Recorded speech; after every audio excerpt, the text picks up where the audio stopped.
Bismillahirrahmanirrahim.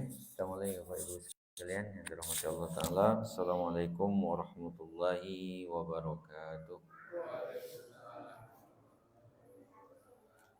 Alhamdulillahi Rabbil Alamin alladzi an'amana bi ni'matil imani wal islam.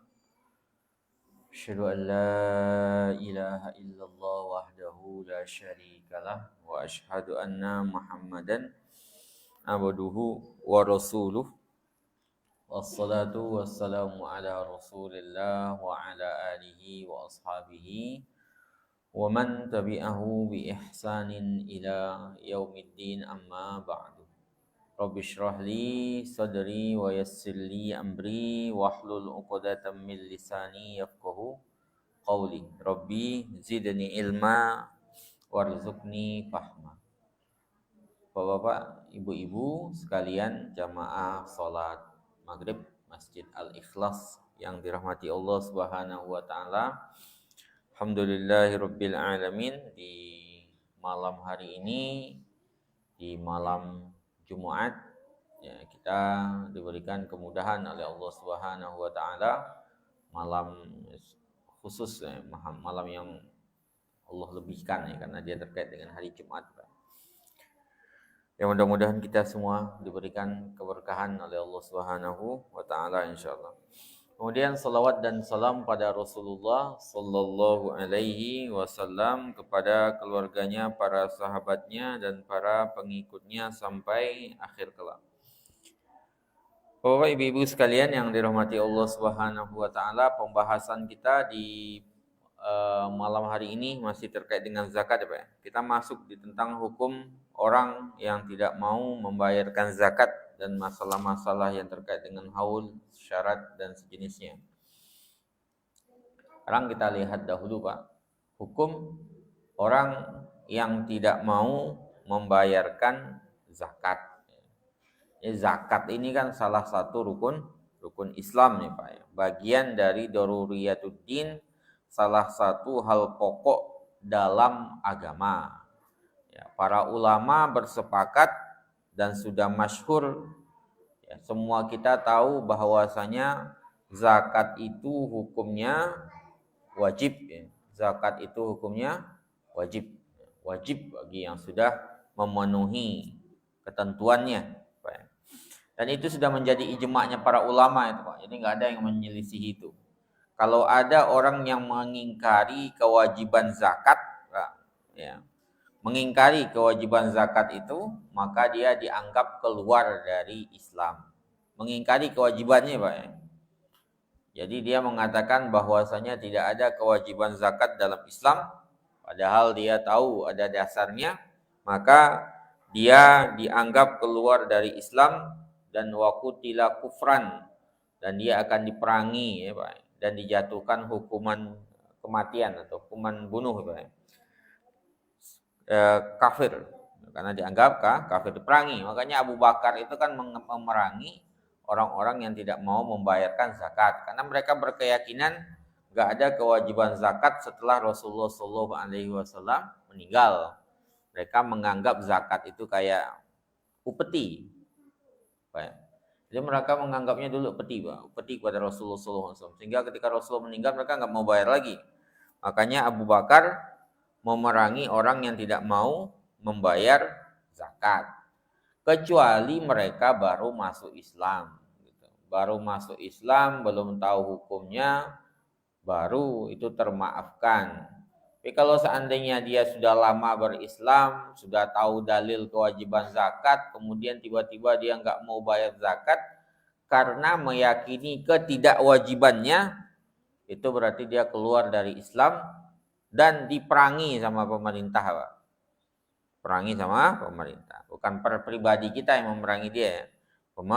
Pemerintah. Kalau baru masuk Islam mengingkari, itu masih bisa dimaklumi karena dia baru masuk Islam. Sedangkan orang yang tidak mau membayar zakat, ya, bukan karena dia meyakini kewajibannya, Pak.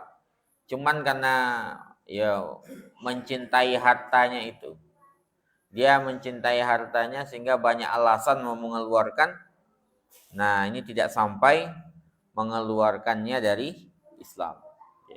Tidak sampai mengeluarkannya dari Islam. Hanya saja hakim atau pemimpin wajib mengambil zakat itu dari dirinya secara paksa. Secara paksa. Jadi wajib bagi hakim atau imam mengambil tadi secara paksa. Monggo, Pak.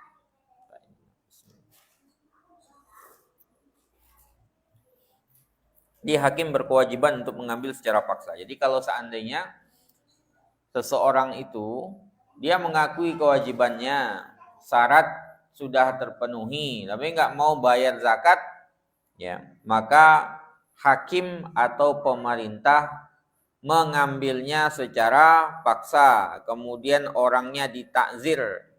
Ditakzir artinya ditetapkan hukum sesuai dengan kebijaksanaan hakim. Ya, sesuai dengan kebijaksanaan hakim. Kemudian pemerintah tidak boleh mengambil lebih dari kewajiban zakatnya. Jadi diambil secara paksa, cuman nggak boleh lebih dari batas kewajiban zakatnya tersebut. Kecuali pandangan dari Imam Ahmad dan Imam Syafi'i dalam pendapat qadimnya Imam Syafi'i, qadim itu pendapat pertamanya Imam Syafi'i, diambil darinya kewajiban zakat dan setengah hartanya. Baik, itu sebagai hukuman bagi dirinya. Ya, setengah hartanya. Kenapa? Ya karena dia menyembunyikan kewajiban zakat, Pak. Jadi saya ulang lagi ya. Jadi kalau seandainya seseorang itu mengingkari kewajiban zakat, maka dia keluar dari Islam, kemudian dihukum dengan hukum al-qatl ya. Hukum al-qatl artinya adalah dihilangkan nyawanya. Tapi yang melakukan itu ya pemerintah, nggak boleh masing-masing pribadi. Kalau seandainya dia mengingkari kewajiban zakat karena baru masuk Islam, itu bisa dimaklumi, Pak ya. Bisa dimaklumi, berarti harus diajarkan dahulu sama umat Islam yang lainnya. Kalau seandainya dia nggak mau membayar zakat, padahal dia meyakini kewajibannya, cuman nggak mau bayar karena cinta harta, Pak ya, maka pemerintah mengambilnya secara paksa. Kemudian menghukum takzir pelakunya. Hukum takzir itu macam-macam, bisa diasingkan, bisa dibotaki, Pak. Atau di apalah, didenda atau apa. Denda mungkin ada berkhilaf di kalangan para ulama ya. Tapi takzir itu bisa macam-macam. Kemudian nggak boleh diambil lebih dari kewajiban zakatnya. Kecuali ada pandangan dari Imam Ahmad dan Imam Syafi'i, hartanya dia membayar kewajiban zakatnya plus setengah hartanya diambil. Setengah hartanya diambil. Ya. Orang yang tidak tadi, Pak ya. Jadi dia, atau orang yang sengaja, Pak, harta yang dilaporkan cuma sedikit, ya karena nggak mau bayar zakat, hartanya disembunyikan misalnya. Disembunyikan. Terus ketahuan hartanya itu banyak sekali ternyata disembunyikan, maka itu juga masuk di situ, hakim bisa mengambil setengah hartanya. Itu pandangan dari Imam Ahmad dan Imam Syafi'i dalam pendapat yang qadim. Dibayar zakatnya plus setengah hartanya diambil sama negara, Pak. Apa dasarnya? Ada dasarnya hadisnya, Pak. Hadis riwayat Imam Ahmad, An-Nasa'i, Abu Daud, Al-Hakim, Al-Baihaqi dari Bahas bin Hakim, dari bapaknya, dari kakeknya berkata, aku mendengar sami'tu Rasulullah sallallahu alaihi wasallam yaqulu, aku mendengar Rasulullah sallallahu alaihi wasallam mengatakan, apa kata beliau? Fi kulli ibilin saimatin, di setiap onta yang dikembalakan, fi kulli arba'ina, di setiap 40 ekor onta, 40 ekor onta yang dipelihara, itu ibnatul labun. Ibnatul labun itu adalah anak onta betina yang masuk tahun ketiga ya, Pak ya. Nanti akan ada pembahasan kita, ini baru sekilas pembahasannya. Yang menjadi intinya bukan itu. Yang menjadi intinya adalah la yufarraq ibilun an hisabiha. Perhitungan onta tidak dilepaskan dari perhitungannya. Jadi onta itu dihitung sesuai dengan perhitungannya. Man a'taha, siapa yang memberikannya mu'tajiran, mengharapkan pahala dari Allah Ta'ala, falahu ajruha, maka dia mendapatkan pahalanya. Waman mana'aha, siapa yang tidak mau membayarkan zakat itu, hartanya ditahan, harta zakatnya disimpan, jadi nggak dilaporkan atau dia disembunyikan gitu. Yang dilihatkan ada yang nggak ada kewajiban zakatnya aja, maka itu dia. Maka apa? Dia nggak mau mengeluarkan itu. Fa inna akhidhuha, maka kami akan mengambilnya. Fa inna akhidhuha wa syatra malihi, kami akan mengambilnya dan setengah hartanya. Ya. Uzmatun min uzmati rabbina, sebagai ketentuan hak wajib dari Allah Subhanahu wa taala. Ya. La yahillu li ali Muhammadin minha syai'an, dan tidak boleh bagi keluarga Muhammad sedikit pun. Keluarga Ahlul Bait maksudnya Pak ya. Kan sedekah itu enggak boleh diberikan, enggak boleh diterima oleh Ahlul Bait. Keluarganya Nabi Pak ya. Keluarganya Nabi. Ya selama berada di Ahlul Bait ya, kayak Habib apa itu kan enggak terima sedekah berarti. Mereka nerimanya hadiah. Kalau Nabi kan enggak nerima sedekah Pak. Zakat juga enggak. Mereka cuma nerima hadiah. Jadi itu enggak halal bagi Ahlul Bait. Tapi yang menjadi inti kita di sini apa Pak? Diambil. Siapa yang tidak mau mengeluarkan zakatnya, dia meyakini kewajibannya, kemudian sengaja disembunyikan atau sengaja enggak dibayarkan, menolak, maka pemerintah ya dalam status keislaman ya Pak ya. Kalau sekarang kan statusnya bukan keislaman, enggak ada hukumnya ya. Hukumnya zakat mungkin enggak masuk ke dalam pidana secara umum. Maka bisa diambil sama pemerintah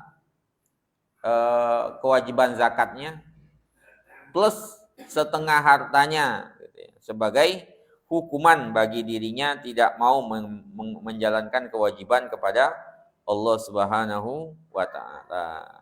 Ya?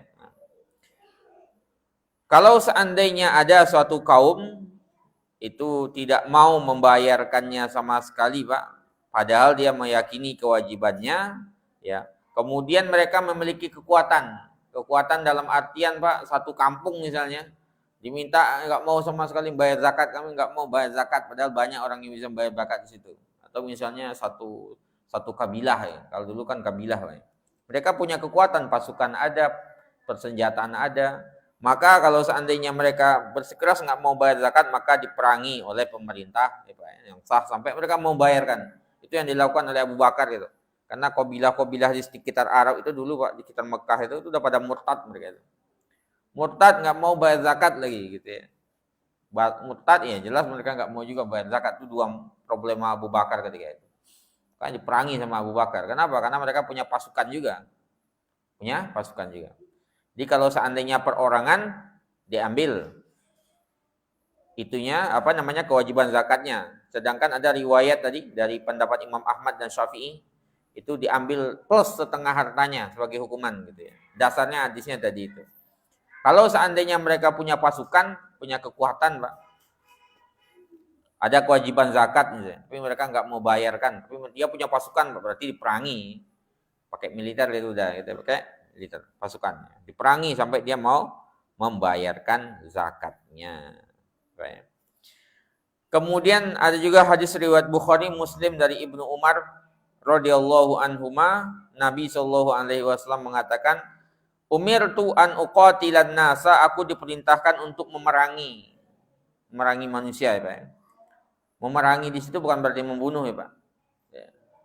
Memerangi belum tentu membunuh Pak. Ya. Jadi memerangi. Rasulullah sendiri juga nggak pernah bunuh orang. Satu-satunya orang yang dibunuh Rasulullah itu Ubay bin Khalaf. Ya. Ubay bin Khalaf itu satu-satunya. Yang lain nggak pernah dibunuh Nabi Pak. Rasulullah kan kalau perang cuma adu badannya ya sama pedang gitu ya. Kalau yang eksekusi itu para sahabat Nabi. Kenapa? Karena kalau seandainya dibunuh Nabi itu jelas jalurnya ke neraka langsung gitu Pak. Karena dibunuh sama tangannya Nabi. Nabi enggak gitu makomnya. Nabi makomnya enggak menumpahkan darah orang. Nabi makomnya itu apa? Ya kalau seandainya ada yang masih terselamatkan akan terselamatkan gitu. Makanya yang membunuh biasanya para sahabat Pak. Nabi sendiri nggak pernah, cuma satu orang yang dibunuh sama Nabi itu, Ubay bin Khalaf. Ketika perang Uhud itu. Ketika perang Uhud satu-satunya yang dibunuh Nabi sepanjang sejarah cuma satu orang itu. Ubay bin Khalaf. Itu udah langsung itu menjadi masuk grupnya neraka itu, jalur tol itu neraka Pak. Yang lain enggak ada. Yang lain paling Nabi dorong-dorong aja. Dorong adu pedang. Nanti yang ini tuh sahabat-sahabat tuh. Karena kalau sahabat kan tumpahkan darahnya berbeda dengan Nabi. Nabi enggak pernah. Jadi di sini memerangi bukan berarti menumpahkan darah. Diperangi itu ya masuk kepada ini aja Pak, pengancaman dan sejenisnya ya. Jadi kalau seandainya kata Rasul mengatakan umirtu an uqatilan nasa, aku diperintahkan untuk memerangi manusia hatta yashhadu, sampai mereka bersaksi alla ilaha illallah, bahwasanya tidak ada ilah kecuali Allah, wa anna Muhammadar Rasulullah, dan Muhammad adalah Rasulullah, wa yuqimus shalah, mereka menegakkan salat, wa yu'tuz zakah, menunaikan zakat. Fa in fa'alu dzalika, kalau mereka sudah begitu, syahadat sudah, salat sudah, zakat sudah, maka asamu minni dima'ahum, darah mereka terjaga Pak, wa amwalahum terjaga, harta mereka juga terjaga, kecuali dengan hak Islam. Karena kalau seseorang sudah syahadat, salat, zakat, itu enggak boleh disenggol darahnya, tumpahkan nggak boleh Pak. Kalau seandainya tumpah itu pemerintah Islam harus menghukum orang pelakunya. Nggak boleh diambil hartanya kecuali ada kewajiban zakat. Selain zakat yang nggak legal, pungutan liar itu Pak, nah itu nanti akan dipertanggungjawabkan di akhirat kelak itu. Nah, pemerintah apa juga pungutan liar itu. Karena itu haknya, nggak boleh ngambil legal kayak gitu. Kemudian wahisabuhum Allah, kemudian hisab mereka nanti kepada Allah Subhanahu wa taala. Kemudian dari riwayat Al-Jamaah juga Pak, dari Abu Hurairah radhiyallahu anhu, lamma tuwfiya Rasulullah sallallahu alaihi wasallam, ketika Rasulullah sallallahu alaihi wasallam meninggal, wa kana Abu Bakarlah yang menjadi khalifah. Wa kafara man kafara minal Arab, wa kafara man kafara minal Arab, ada orang Arab yang ya kafir, balik kafir murtad itu banyak Pak. Jadi masalah pertama Abu Bakar itu orang murtad plus orang yang nggak mau bayar zakat ketika Rasulullah meninggal itu. Pertama, kenapa mereka murtad? Karena mereka menganggap ya mereka berislam karena ngikut Muhammad aja. Nabi Muhammad meninggal mereka juga nggak Islam lagi. Yang kedua, mereka merasa zakat itu upeti. Ketika Rasulullah meninggal nggak perlu bayar upeti lagi. Makanya itu masalah pertamanya Abu Bakar jika jadi khalifah. Maka Abu Bakar mengatakan ya diperangi gitu. Cuman Umar bertanya ketika itu Pak, kaifa tuqatilun nasa? Bagaimana kamu bisa memerangi orang-orang padahal mereka sudah mengatakan syahadat, kata Umar. Kan Rasulullah cuma mengatakan aku diperintahkan untuk memerangi orang sampai mereka bersaksi ya tiada ilah kecuali Allah, Muhammad Rasulullah, syahadatain itu. Artinya ketika masih bersyahadatain, kata Umar, walaupun mereka enggak bayar zakat, mereka tetap muslim. Ya, cuman apa jawaban Abu Bakar Pak?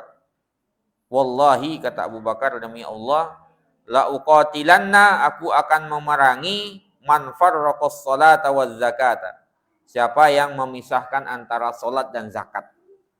Ya.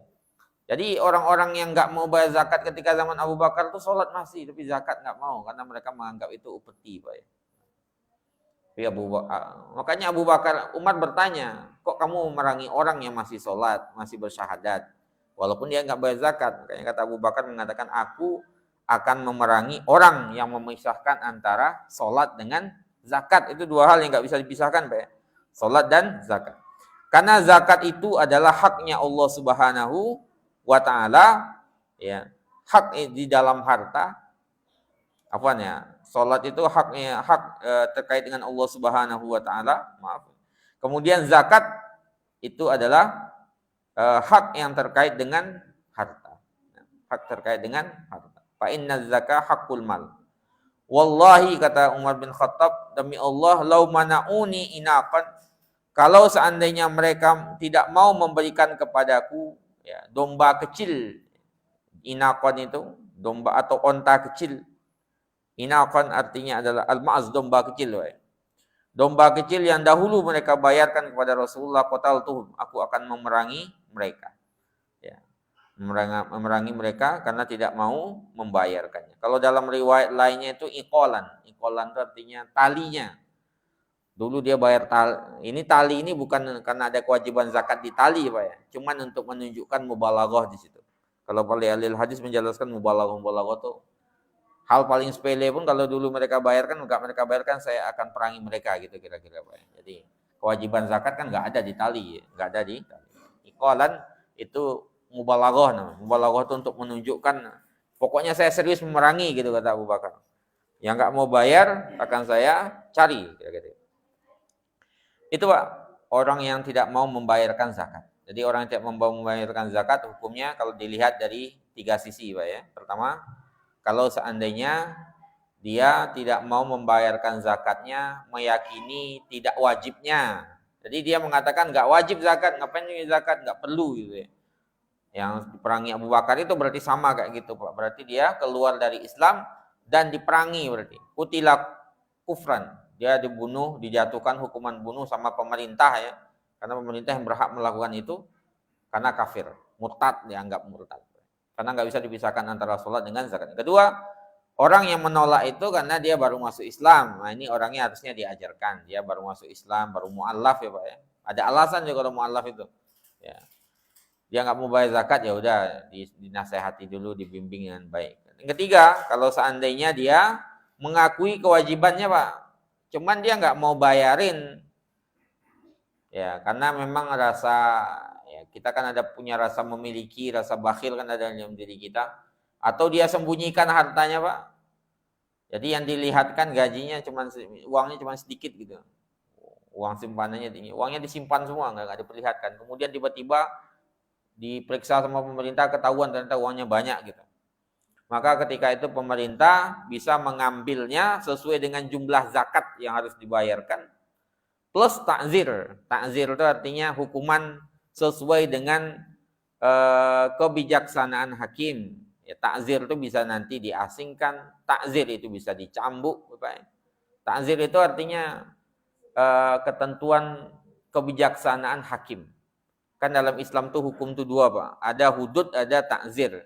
Kalau hudud itu ketentuannya sudah jelas Pak. Kalau hudud itu kalau mencuri potong tangan.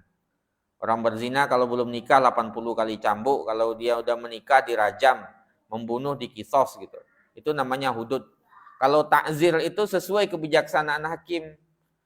Bisa jadi hakim menetapkan 1 tahun penjara, 3 tahun penjara. Atau dibotakkan misalnya. Atau diarak keliling kampung misalnya. Itu bisa jadi. Namanya takzir. Penjara itu namanya takzir. Takzir itu kebijaksanaan hakim. Maka orang yang tadi itu selain membayar itu dia ditakzir. Takzir artinya ditetapkan hukum bagi dirinya karena dia menyembunyikan hartanya itu nggak mau bayar zakat sama sekali. Bisa dipenjara atau nggak dikasih listrik ke rumahnya itu bisa juga gitu. Kalau kontemporer kan seperti itu bisa saja Pak. Itu namanya takzir.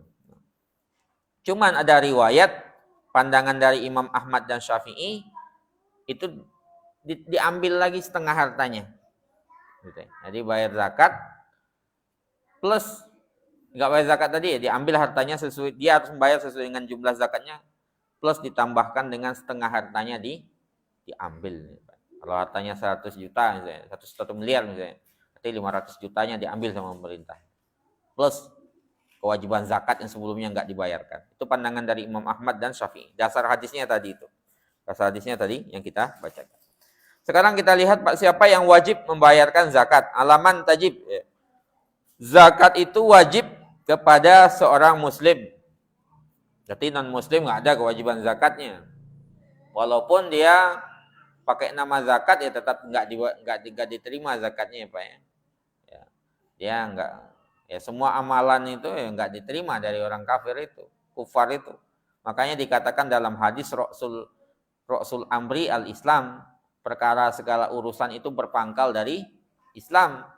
Kalau seseorang muslim seluruh kebaikannya dapat diterima Pak. Tapi kalau enggak berarti ditolak walaupun orangnya baik banget gitu.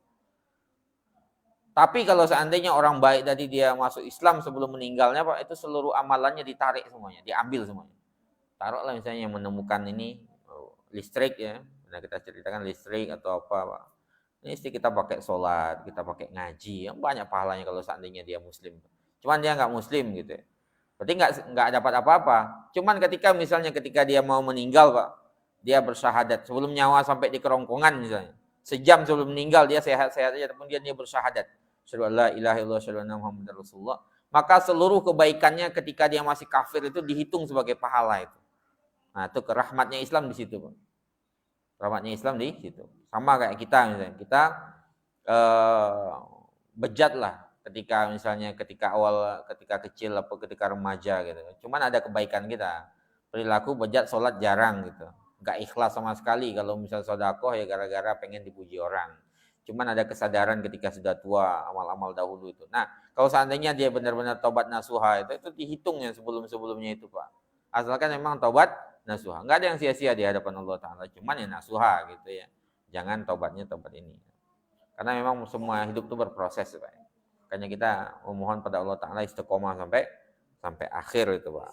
Jadi muslim dahulu syaratnya tuh. Jadi syarat untuk berzakat muslim. Jadi kalau enggak muslim enggak diterima zakatnya. Ya, walaupun dia mengatakan ini zakat saya, enggak ada zakatnya. Ya, kalau zaman politik sekarang ini kan apalagi tahun-tahun politik semua orang akan kelihatan soleh, Pak. Bahkan yang non muslim pun akan seperti itu gitu ya. Nah, pakai haji semuanya, pakai hajah, pakai peci semuanya. Nah, ya, semuanya nanti Pak gitu. Politik ini. Nah, tahun-tahun politik panasnya gitu. Al-muslim al-hur. Kemudian hur merdeka, artinya kalau budak kan enggak berarti bayar. Kita kan insya Allah enggak ada budak lah. Sekarang perbudakan udah hilang insya Allah. Secara faktanya begitu.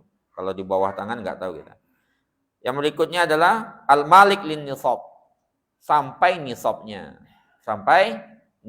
Nanti nisabnya akan kita bahas, Pak. Berapa nisabnya itu. Ya, berapa nisab? Karena berbeda-beda nanti. Nah, nisabnya binatang ternak, ya, emas perak dan sejenisnya. Tapi yang pertama dia muslim merdeka mencapai nisab. Nisab apa? Dari harta yang akan ada kewajiban zakatnya. Kemudian apa yang disyaratkan dari nisab itu? Pertama, nisab itu disyaratkan sesuatu sudah dikatakan nisab. Kalau seandainya pertama nisab itu adalah sesuatu ayyakuna fadilan, dia kelebihan, Pak, lebih dari al-hajat ad-daruriyah, kebutuhan pokok dirinya. Kalau seandainya kebutuhan pokok belum selesai, berarti belum dikatakan dia ada kewajiban zakatnya. Jadi dia sudah selesai dengan kebutuhan pokoknya. Fadilan anil hajatid daruriyah la ghina lil mar'i anha. Dia sudah selesai dengan kebutuhan pokoknya yang seorang manusia tidak bisa lepas dari dirinya, dari itu. Selesai dengan makannya, selesai dengan pakaiannya, tempat tinggalnya, kemudian apa lagi, Pak? Alat-alat yang dibutuhkan lah. Intinya sisa dari itu. Sisa dari itu mencapai nisab, nah itu ada kewajiban zakatnya. Ada kewajiban zakatnya. Karena dikeluarkan dahulu dari kebutuhan pokoknya ya Pak ya. Kebutuhan pokoknya. Kemudian yang kedua, ayyahula alaihi al-haul al-hijri. Kemudian sudah memenuhi haul setahun. Setahun itu apa? Setahun hijriyah. Setahun hijriyah. Kapan mulai dihitungnya itu? Dihitungnya ketika seseorang yauma wa yu'tabaru ibtida'uhu min yaumi milkin nisab. Dianggap mulai dihitung haul itu Pak ketika dia sudah memiliki nisab. Ya, nisab misalnya tadi udah terhitung cukup hartanya berapa sekarang Pak, misalnya uang itu ya, kita hitung-hitung emas berapa sekian juta rupiah misalnya, kalau dihitung dengan emas itu 60 atau berapa sekarang itu. Kemudian dimulai ketika dia mencapai titik itu, di titik segitu 60 misalnya kita hitung duitnya, nanti kita lihat Pak nisab zakat itu berapa. Berarti sejak itu sampai setahun ke depan itu dihitung sejak itu. Ya, sejak titik nisab itu. Titik nisab tercapai titik nisab, maka sejak itu dia dihitung setahun ke depan. Jadi bukan dihitung dari dia sejak awal punya uang 100 rupiahnya Pak ya. Enggak. ketika dia punya jumlah uang itu. Ya. Kalau misalnya apa tadi misalnya 40 onta tadi, ada bintul labun, berarti sejak dia memiliki 40 onta itu dihitung setahun ke depannya itu. Setahun depan. Ya, kalau onta kan hitungannya bukan di ini ya Pak ya, bukan di haul dan nisab. Onta itu dihitungannya ketika dia mencapai yang 40 itu ya. Nah, haul dan nisab itu dia ada di emas dan sejenisnya itu. Emas misalnya sudah terhitung sekian gram dia memiliki sejak awal itu. Nah, itu dihitung setahun berikutnya. Kemudian wala budda min kamalihi fil hauli kulli. Harus sempurna di 1 tahun itu. Kalau seandainya berkurang, ya, falau naqasa asna al hauli, di tengah-tengah hitungan haul itu berkurang, Pak. Ya. Kemudian sempurna di akhirnya, nanti di akhir tahunnya dia kan dihitung. Saya memiliki uang, taruhlah tadi hitungannya 60, Pak. Kita ambil 60 saja misalnya, hitungan emas itu. Nanti kita hitung berapanya. Kemudian dalam hitungan setahun ke depan itu, dari 60.60 ini kan dihitung setahun ke depan nih. Dalam masa setahun itu, kalau seandainya berkurang, kemudian di akhir-akhir sempurna lagi 60, berarti dihitung harus dia mengeluarkannya. Summa kamula u'tubira ibtida'ul haul min yaumi kamalihi. Maka dihitung ketika itu ya, bahwasanya dia sudah haul. Imam Nawawi mengatakan inilah mazhab kami dan mazhab Malik dan Imam Ahmad. Jumhur mengatakan annahu yushtarofu fil mal, ya, disyaratkan di harta yang wajib zakatnya fi ainihi, ya, wa yu'tabaru fihi al-haul. Jadi diwajibkan, disyaratkan pada harta yang wajib, yang ada kewajiban zakatnya pada ainnya itu, pada barangnya yang dianggap di situ haul seperti emas, perak, al-masyiyah, ya, itu adalah wujubun nisab fi jami'il haul. Adanya nisab di seluruh haul. Fa idza naqasa nisab fi lahzatin minal hauli inqata'al haul. Kalau seandainya kurang nisab di masa setahun itu, maka terputus haulnya. Ini pandangan dari Imam Nawawi, Pak. Fa in kamula ba'da dzalika ustu'nifal haula min hini yakmulun nisab. Jadi pandangan dari jumhur itu, nih maaf tadi salah saya. Ini pandangan Abu Hanifah yang saya jelaskan tadi barusan. Jadi kalau seandainya dalam pandangan jumhur ulama itu, Pak, ini sudah dihitung nisabnya 60 misalnya. Kemudian dalam masa setahun ke depan itu terjadi pengurangan, berarti nisabnya nggak dianggap sempurna lagi gitu ya. Sampai nanti sempurna lagi maka dihitung itu nisab yang baru. Kecuali Abu Hanifah, Pak. Abu Hanifah nggak berpandangan begitu. Ya, bagi Abu Hanifah yang penting nisab itu ada di awal dan di akhir. Kalau seandainya dalam masa setahun itu terjadi pengurangan, yang penting dalam hitungan setahun itu di akhir haul itu cukup nggak uangnya, berarti dihitung sudah ada nisabnya. Tapi kalau jumhur, ini yang dipakai sebenarnya jumhur ini, kalau seandainya 60 juta itu, 60 juta dihitung setahun ke depan. Dalam masa itu berkurang, nah berkurang itu berarti dianggap haulnya sudah gagal itu. Nanti kalau seandainya tercapai 60 baru dihitung lagi haul awal lagi. Itu pandangan dari jumhur ulama, termasuk mazhab Syafi'i di situ. Ya. Yang berbeda itu Abu Hanifah ya. Abu Hanifah, Pak, pokoknya udah mencapai titik nanti dihitung setahun. Kalau seandainya dalam masa itu berkurang tapi pas akhir tahun lengkap lagi, berarti sudah terhitung satu haul. Bedanya di situ. Di situ. Itu hitungan haul, Pak ya. Jadi yang berbeda di situ Abu Hanifah. Jumhur ulama mengatakan seperti yang kita jelaskan. Kata Abu Hanifah, berkurangnya itu nggak ngaruh sama sekali, itu pandangan Abu Hanifah. Jadi dia di jarak antara awal tahun ke akhir tahun, awal haul ke akhir haul itu berkurang nggak masalah sama sekali. Yang penting bagi Abu Hanifah di awal hitungannya itu cukup nisabnya, nanti di akhir cukup lagi gitu. Nah, cukup lagi. Gitu, Pak. Nah, sehingga kalau seseorang memiliki 200 dirham, kemudian berkurang hartanya, atau hilang semua hartanya ketika haul, kecuali tinggal 1 dirham. Ini contohnya Abu Hanifah. Ya. Seseorang punya 200 dirham. 200 dirham itu sudah mencapai berarti nisabnya. Kemudian di masa haul, kan dihitung awal haul ke akhir haul, di masa setahun itu dia duitnya habis, Pak. kecuali tinggal satu dirham gitu ya. Maka kalau seandainya di akhir haul tercapai lagi 200 dirham, ya, maka dia wajib mengeluarkan zakat. Itu pandangan Abu Hanifah begitu. Kalau jumhur enggak? Kalau jumhur, kalau seandainya di awal misalnya 200 dirham contohnya Pak, 200 dirham. Ya, 200 dirham ini berkurang dari 200 dirham duitnya Pak, karena kepake atau apa misalnya, karena banyak kebutuhan, berarti haulnya udah gagal dengan sendirinya. Nanti dihitung lagi ketika 200 dirham. Jadi 200 dirham ini nggak boleh berkurang.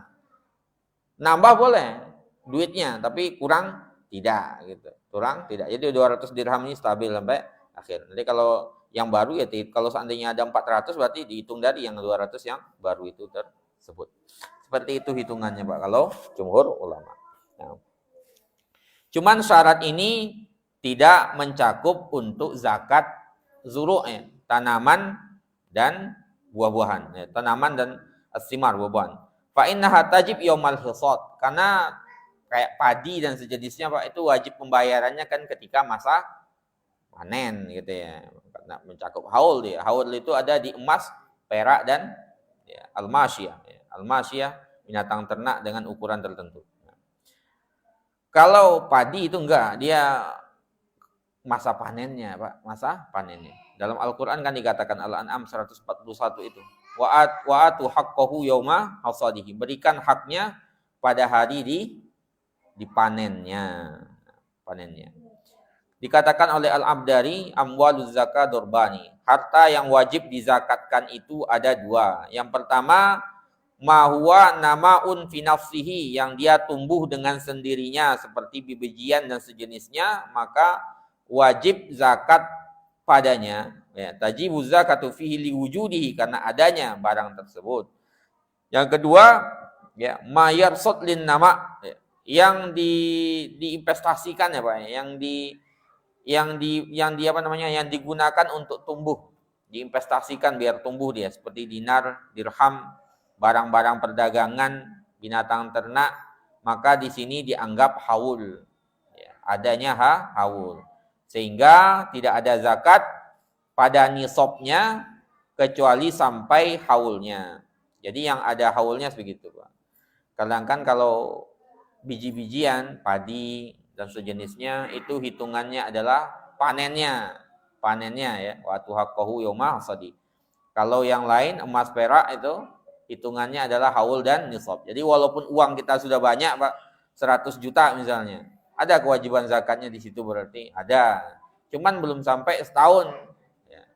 Berarti belum ada kewajiban untuk mengeluarkannya karena hitungannya haul. Jadi itu dulu yang kita bahas Pak. Masalah syarat dari nisab ya, syarat dari nisab. Allahu a'lam bishawab. Insyaallah pertemuan selanjutnya kita lanjutkan lagi. Ya, kayaknya di minggu depannya lagi ya saya. Karena ya ada acara apa ini? Maulid Nabi insyaallah. Minggu depan itu. Kita tutup demikian. Kita tutup dengan doa kafaratul majelis. Subhanakallahumma wa bihamdika asyhadu an la ilaha illa anta astaghfiruka wa atubu ilaik. Assalamualaikum warahmatullahi wabarakatuh.